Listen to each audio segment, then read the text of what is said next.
ఈరోజు సాయంత్రం మన ఇంట్లో శివలింగం ఉంటే శివలింగానికి కానీ లేదో పార్వతీ పరమేశ్వరుల ఫోటో కానీ ఉంటే తుమ్మె పూలు ఎక్కడైనా చిన్న చిన్న తుమ్మె పూలు దొరుకుతాయి. అది చాలా వెయిట్లెస్ తుమ్మె పూలు.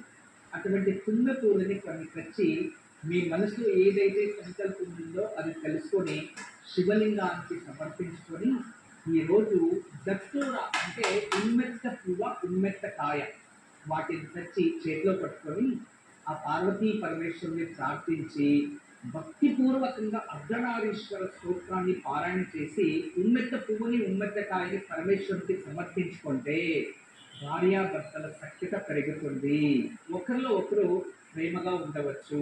భార్యాభర్తల మధ్య సఖ్యతకై ఈ రోజు సాయంత్రం శివలింగాన్ని గాని పార్వతీ పరమేశ్వరులని గాని తుమ్మ ఉమ్మెత్త పూలు ఉమ్మెత్త కాయలతో పూజిస్తూ అర్ధనారీశ్వర స్తోత్రాన్ని పఠించాలి.